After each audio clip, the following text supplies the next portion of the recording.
Good morning, church.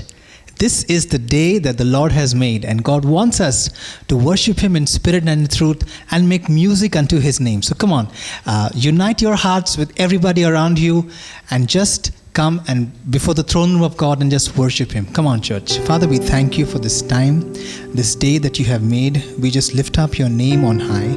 We thank you, Jesus, that it's because of you that we are gathered, Lord God, online, Lord God, and just worshiping you, Lord God, just paying attention to your word, paying attention to everything that you have in store for us today.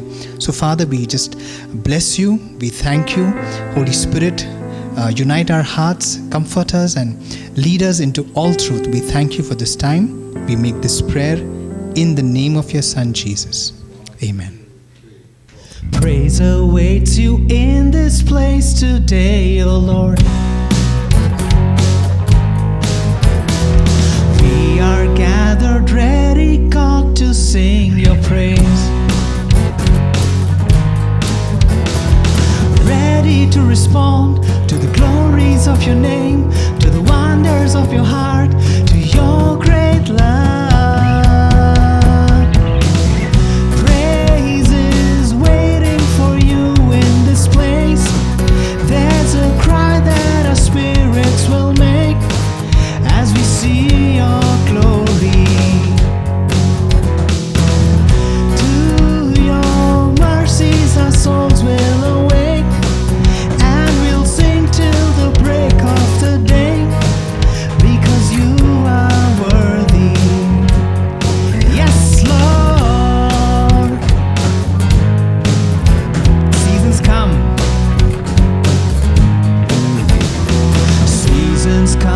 Seasons go, but you remain. So unchanging, all deserving of our praise. We're ready to respond to the glories of your name, to the wonders of your heart, to your great love.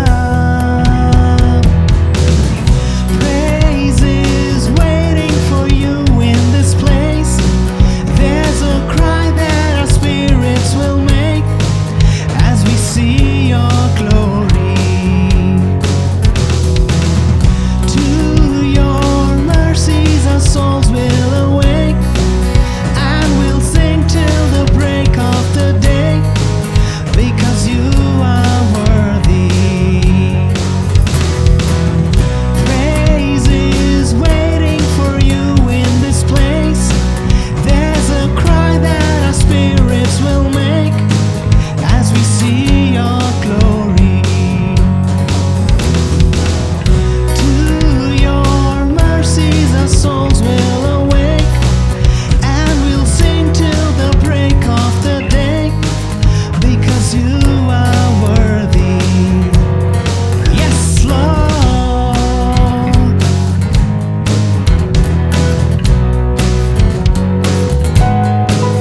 this night. For all that you've done, we will pour out our love. This will be our anthem song. Jesus, we love you. Oh, how we love you. You are the one now our hearts adore.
like you.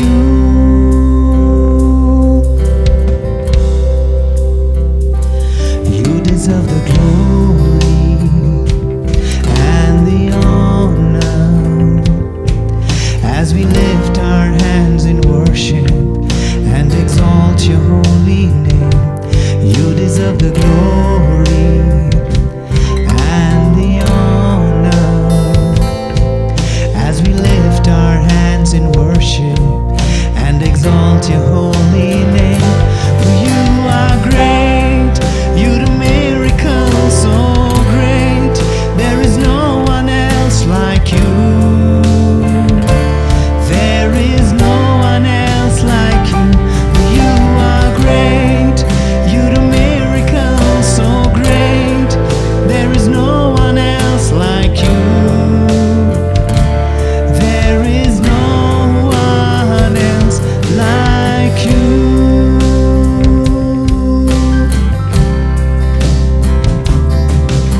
Holy, holy, holy are you, Lord. Holy, holy, holy are you, Lord.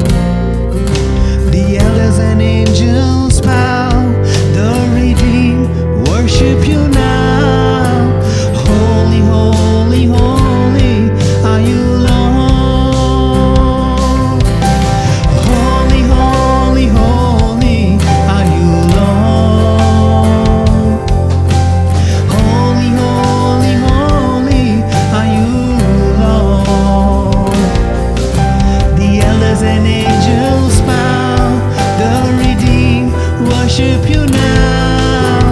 Holy, holy, holy are you, Lord. Holy, holy, holy are you, Lord. Holy, holy, holy are you, Lord.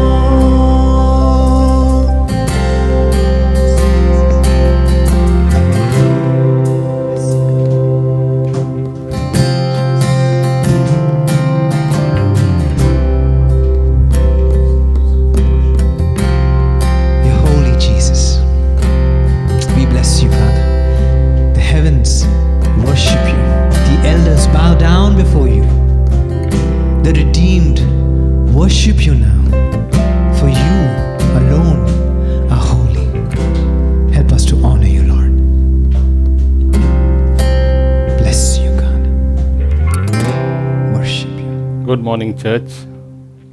It's a privilege once again to come before you all and share the Word of God. Thank you, Pastor Mark and Sandra, for giving me the opportunity to share the Word with God's people. And so, as I was preparing for this Word, a couple of weeks ago, while talking to a friend, she just happened to tell me that she had stopped expecting anything from the Lord, and how she in her church heard a word. And as I was just thinking about it, I just started thinking in my own heart, have I also stopped expecting God to do great things in my life? Since the last 1 year, since the lockdown, our focus has completely shifted, especially mine. It got shifted temporarily from God, from church, ministry. It got shifted to the news which we constantly hear about the number of deaths per day, the number of COVID cases per day, countries going in lockdown, then hearing of friends and colleagues who have lost their jobs, and then so many other things. It's just bad news and bad news. And I was just asking the Lord, forgive me, because a time came where I myself stopped praying and believing those things which were close to my heart. And so even as I share this word with you all, I believe this word is first for me and definitely for you all. It's a very simple message, but it's a very profound message. It's a very powerful message that God has put on my heart And the title of my message is called The Power of Expectation. And just two incidents from the Bible, stories that I have picked upon, and will speak so many things to each one of us. And I pray that God will speak to you.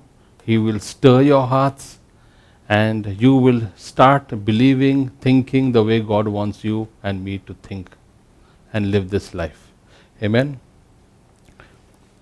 So thank God for His Holy Spirit, right? Because we have the Holy Spirit in us stirs us up to think beyond the natural that you and me live on a daily basis, the natural realm that we live. And so we all have expectations. I mean, just think, all of us, from the toddler who is born to maybe, the small babies, the one who goes to junior KG, the parents have expectations from them that their children, the students, will do well in school, in college, academically. They will get good jobs and settle down. Then once they start working, the working professionals have expectations that they will get good jobs or good increments, good income coming their way every year upon year, good companies to work for, having better facilities.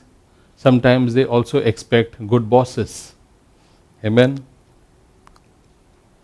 Then we have the singles in our church who expect that God will give them their best lifetime partner. And there are times that they have to wait. The waiting period may be long sometimes, but if you have an expectation and you believe God will provide, then God will provide. Wait for the right person. What about church pastors? I was thinking about it. The pastors, the leaders, the house church leaders, the leadership, they have expectation that every member who is below them, or every member of the church, is fruitful. That we just don't come to church, we just be part of the service and we give a tithes and we offering, then that's it, and we go home. And during the week we are out of contact. We just don't do anything. The church members on their own have expectation of the leadership. They want many things that the pastors and the leaders only should do while they relax and do nothing. What are you expecting this morning? Do you have an expectation in your heart? I am expecting God to give me, as I was thinking about, yes, I want to move into a new phase of my working professional career, a new job, a new company maybe. Okay, I'm expecting God to do something new in my life, not just the physical needs which I know will eventually come, the dreams, the visions that we have for ourselves and our families, but more importantly, that I have expectation that God will use me for His glory. That I would just not let life pass by and do nothing. So what is this expectation that I'm talking about? The dictionary or the meaning of this word is this. It's a strong hope or belief that something will happen. It is an act or state of looking forward to something. It is anticipation. So when you are expecting something, you are looking forward to something in life. You are hoping, you are believing that what you are praying for, what you want in this life, in God's will, it will happen to you and your family. That is the meaning of expectation. So the first incident, it is found in the book of Luke chapter 3, verse 15 to 18. And the Message version goes like this. The interest of the people by now was building. Now I want to stop there. And I want to give you a background of what I'm sharing about. 400 years, they are called the silent years, the dark years. 400 years from the book, after the book of Malachi, till when Jesus comes on the scene, the dark ages. During this period, God was silent. No prophet spoke about anything. The people were possibly just given up. They were looking forward to a Messiah, but they couldn't hear any prophet saying anything about the Messiah. And so these 400 years caused an anticipation in the generation, an expectation that they wanted someone to come, a Messiah to come during the Roman Empire rule. And they wanted that they would be delivered from this Roman Empire. And so this verse starts off in Luke chapter 3 verse 15, that the interest of the people by now was building. And another version of this interest of the people, it says that the people were in anticipation. And another version says the people were on their tiptoes. I want you to think, tiptoes, constantly waiting for something to happen. And for them it was John the Baptist who would come and save them. But John the Baptist, even as you read that chapter from 15 to 18 verse, he was very clear that he was not the Messiah. He said, there is one coming whose sandals, whose strings I am not worthy to unloose. So we see here that when we think about this one statement which I just shared you from verse 15, the interest of the people by now was building. Church, is your interest building up every time you come into God's sanctuary? Or do we just casually walk to church? Right now we may not have a Sunday service, physically not being able to meet, but we are watching the service online. Is our attitude casual even at that point of time? Do we come in anticipation of what God can do through the word, through the worship, through the testimonies? Are we expectant enough? Are we on our tiptoes for God's best, so that His perfect will is revealed in each one of us? So I want you to expect miracles. Expect something big for your family. Expect for jobs. Expect even during these pandemic times. The world may say the jobs are less, the companies are shutting down, whatever and whatever. But you do not go on the facts, you go on the truth of God's word. And God's word says that God has plans to prosper you. God never said that He has plans to prosper you only when the economy is well and running. God's economy or God's way of working is very different than the world's way of working. And so when God says He has plans to prosper you, He has a plan to prosper you, to give you a hope, a future. He has a plan to give you a job so that when you work, you can become a blessing, not just to your company, but you come back and be a blessing to your family, to your society, and to the nation. You become a blessing to the church where you come and you are fed the word of God. You give in your tithes and your offerings there, and you become a blessing there. That is the hope God has for each one of us. And so God will reveal and manifest His glory to only those who have an expectation, to only those who have an expectant heart. Remember this, church. Romans 5:5 says, hope does not disappoint. We know this verse. But Jesus never disappointed them. Though they were disappointed with John, because John said, I am not the one. Jesus is the one. Hope does not disappoint. Jesus saved them from the satanic kingdom more than the Roman Empire. Amen. Psalm 62 verse 5, it says, my soul, wait thou only upon God, for my expectation is from Him. Is your soul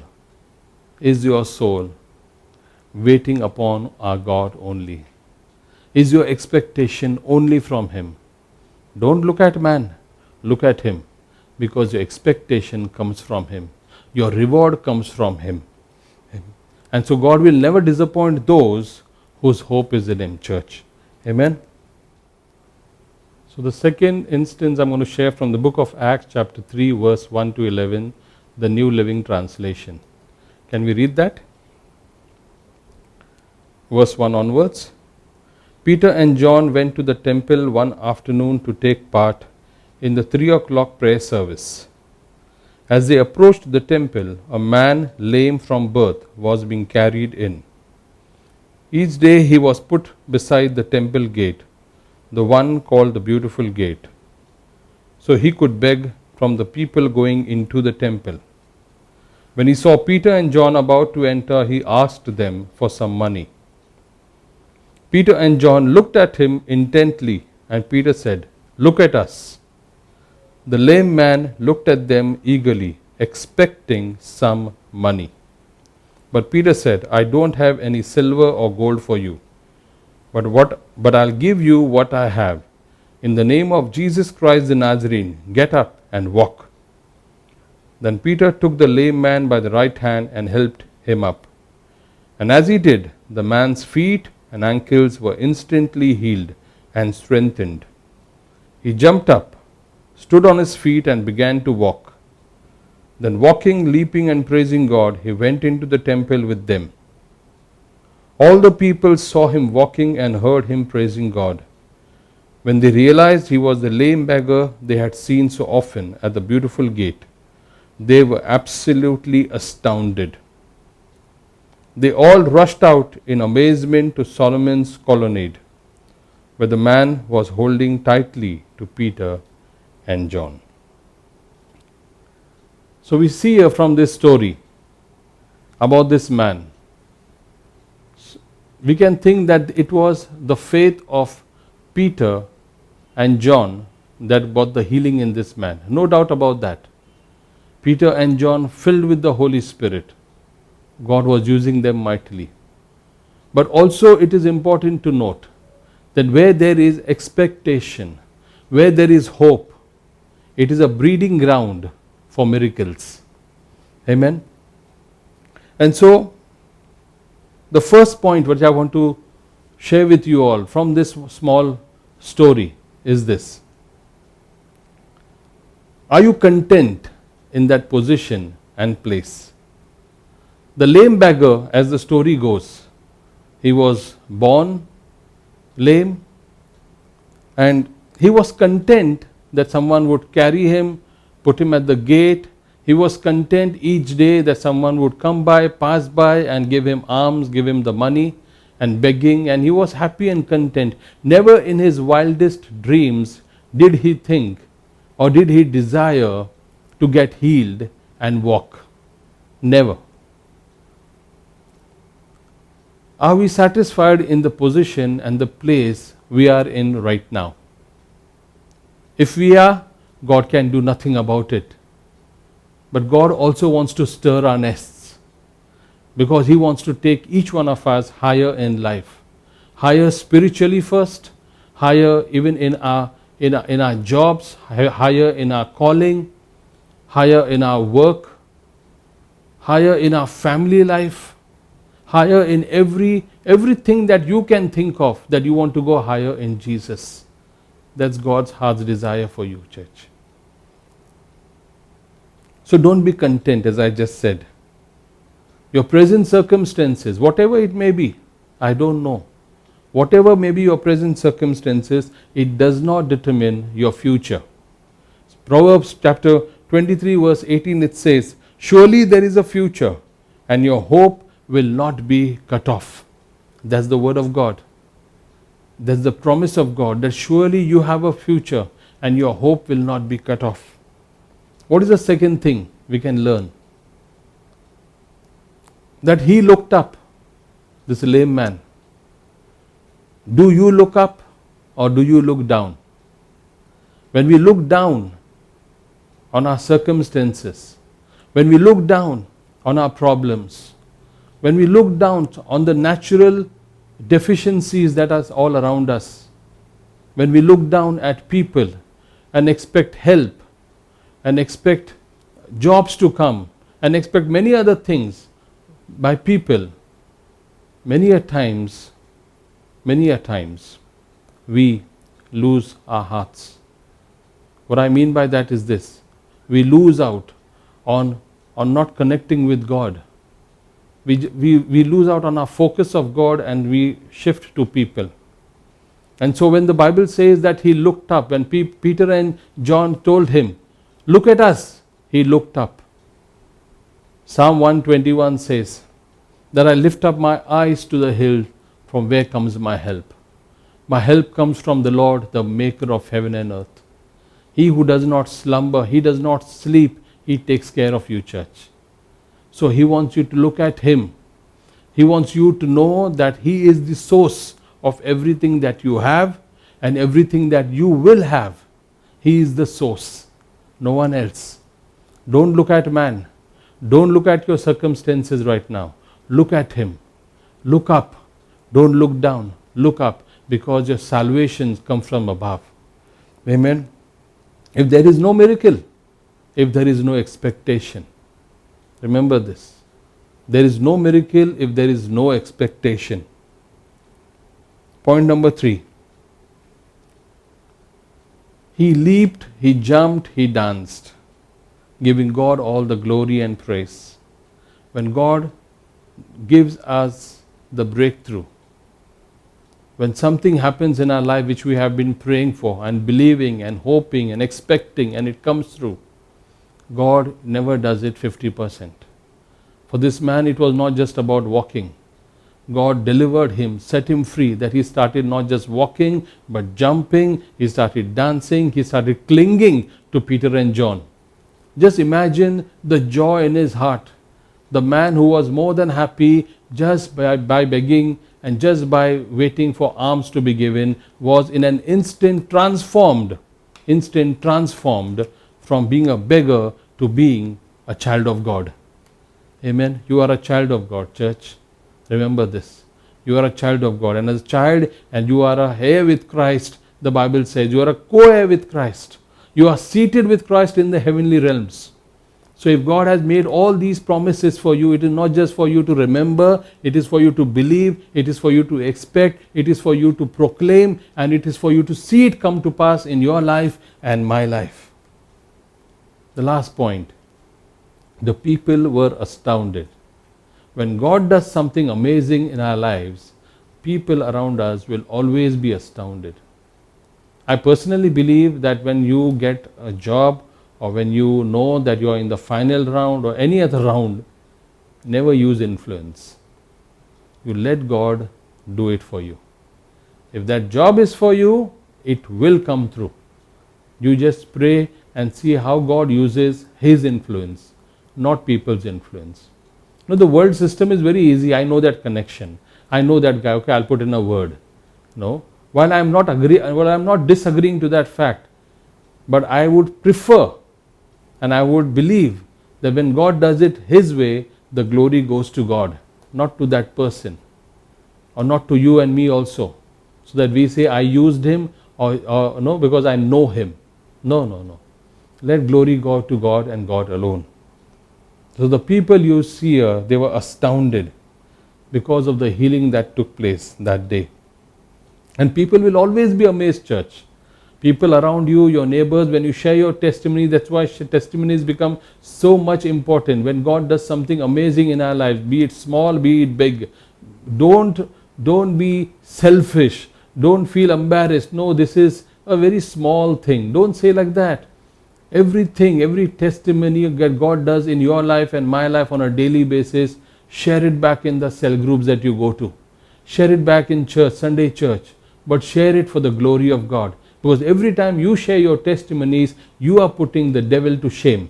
And you are saying Jesus is seated on the throne. Amen. Amen. Jeremiah 29 verse 11. We all know this verse because God says that He has best plans for you and for me laid out to give us a hope and a future. Philippians chapter 3 verse 20 says, because our citizenship is in heaven, we are eagerly waiting. Our expectation is not just the earthly citizenship that we belong to this country, but our citizenship is in heaven. One day we shall be citizens of heaven. Amen. And one of the most beautiful verses found in 1 Corinthians chapter 2 verse 9, where God says that that our eyes have not seen, we have not heard it, it has not entered into our minds, the things which God has prepared for each one of us. And not just in above, church, it is right there on this earth also.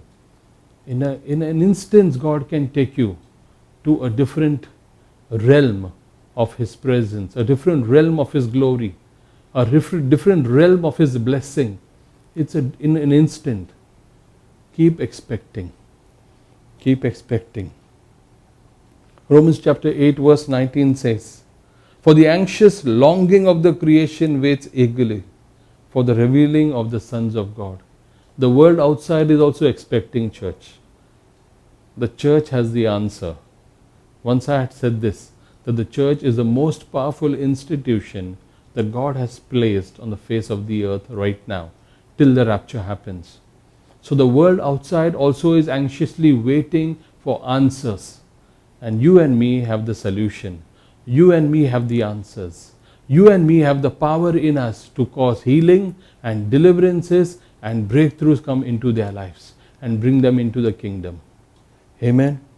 The last thing I would like to say this. You expect great things from God. You attempt great things for God. Amen. I believe this word has surely stirred your hearts. Keep believing. Keep stirring your spirits. Don't let those dreams, don't let those things in your heart die down. Start believing today again. I pray that each one of us will start believing again. Will start hoping again. Will start expecting again. Can we just close our eyes and pray? Father, in the name of Jesus, I thank you for this word, Lord.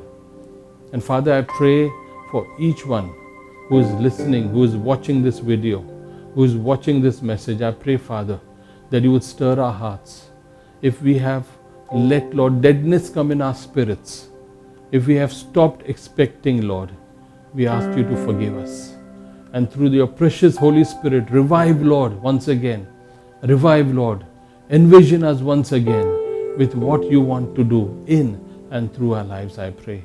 I pray that this word will go into homes, Lord, far and wide, in this country and beyond, Lord. The people who watch this word, listen to this word, their hearts would be captivated, knowing, God, that you have great things planned out for each one of us. And so we should not give up on that, Lord. Even though we may be living in troubled times, yet, Lord, we know that you are seated on the throne. And when you are in charge of our lives, there is absolutely nothing that can happen to each one of us. I bless every person. In Jesus' mighty holy name I pray. Amen. Amen. God bless you, church.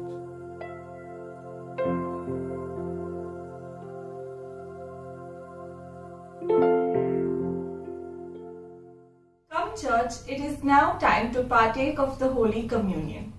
I'm reading from the book of John, chapter 6, verses 53 to 56.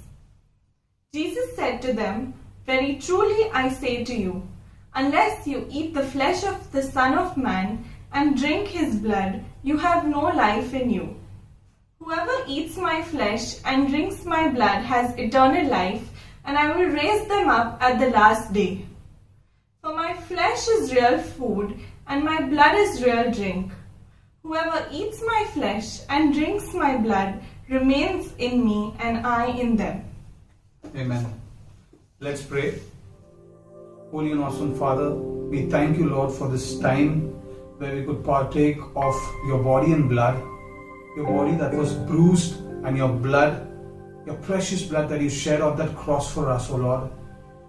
It is that precious sacrifice that allows us moments such as these. We just so want to thank you for that precious sacrifice, O Lord. And even as your word says that everyone who eats of my body and drinks of my blood remains in me and I in him, we believe that as we partake of this bread and wine, we believe, Jesus Christ, that you are renewing us, you are transforming us, that every sin, every shame, every guilt is gone, and you have completely transformed us, O Lord. We ask this all in the mighty name of Jesus. Amen.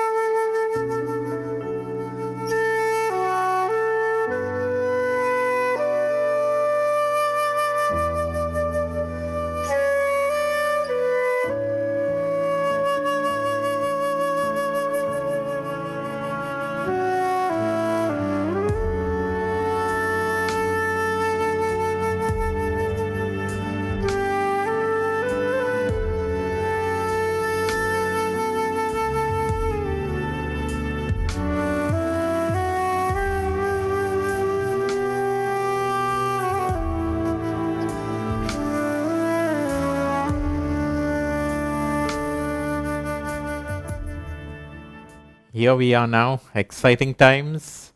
There's a powerful testimony to be shared, and this comes in from one of the youth, and it's our dear sister Rufina Fernando. And this is what she has to say to glorify our Lord and Savior Jesus Christ. A few weeks back, I started getting headaches almost every day. I thought that it may be because I haven't been drinking enough water, and I started consciously drinking more water, but the headaches persisted. And for anyone who has had a migraine knows that it can be extremely painful and prevents you from focusing on anything else. I decided to go for an eye checkup, and post a few rounds, the doctor called me and asked me if I had a history of glaucoma in my family, and she told me that there was something weird with my nerve endings. She told me to come for another test after a week, and I went home feeling upset, and I was quite anxious about the test. Despite my mother clearly telling me not to get anxious like any smart person, I googled glaucoma, and I went down this dark path of overthinking. The next day as I sat to pray, I recited Philippians 4:8-9 as I had been trying to learn the scripture verse by heart. And it goes on to say, fix your thoughts on what is true, noble, etc., and what is of good report. And that's exactly what I did. Each time I got an anxious thought, I started declaring this verse and decided to fix my thoughts on the truth. And I kept doing this for the entire week. A week later, I got the test done, and the doctor said that the reports are all normal. No glaucoma in the name of Jesus, and my headaches have miraculously stopped. I would encourage all of you, when in doubt, turn to God's word. That's where healing comes from. That's where deliverance comes from. That's where peace comes from. All glory to Jesus. Thank you, Rufina, for sharing this testimony with us. It's really nice to have something coming from our youth.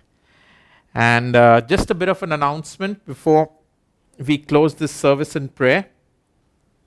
And you all know that the government has banned worship in all public places. So worshipping physically is out of the question. But let's move on and not give up. Let's not complain, murmur, and grumble.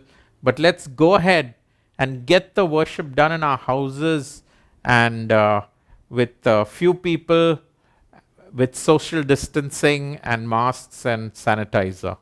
All right, hand sanitizer.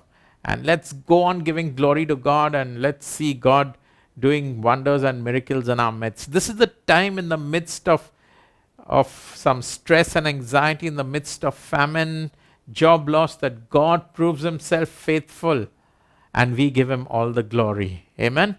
This is the time for the church to arise. This is the time for Christians to arise. Come on, let's pray. Father, thank you for this beautiful Sunday. Thank you for the privilege and honor we get to worship you, to praise you, to give you glory, to hear great things about you, to listen to your word. And this morning we thank you for the word which has come through Pastor Ryan, the word on being in a state of expectation and expecting things from God and answers to prayer. And we trust you, Lord, to take this word, guard it in our hearts, and let it produce the required fruit to glorify your name and for the extension of your kingdom. Bless your people. Again I say, let faith arise, even the size of a mustard seed, to believe you for the impossible. Because only by faith we can please you, and only by faith you will answer. So Father, I'm saying, give us all a hunger, thirst, and desire for your word, your presence, and your spirit. And bless your people, Lord, with answered prayer, especially through these uncertain times, oh God. Keep us safe, keep us close to you, and bless us with more and more of your word and answered prayer. In Jesus' most precious name. Have a wonderful Sunday, church. Remember, God is faithful, and he watches over his word to perform it. Every promise of God is true, yes and amen in Christ Jesus. Let your faith arise. This is the time your faith has to arise.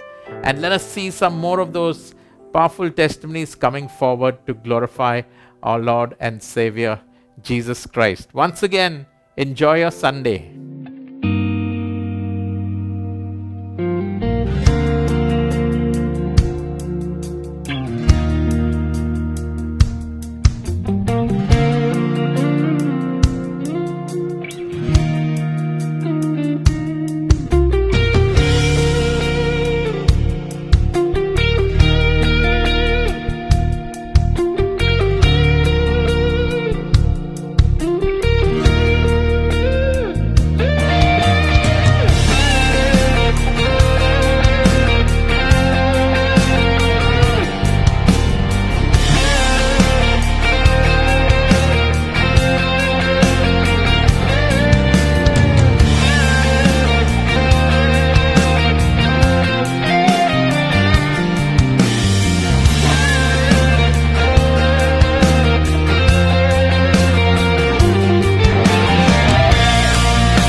Don't forget to like, comment, and subscribe to our channel.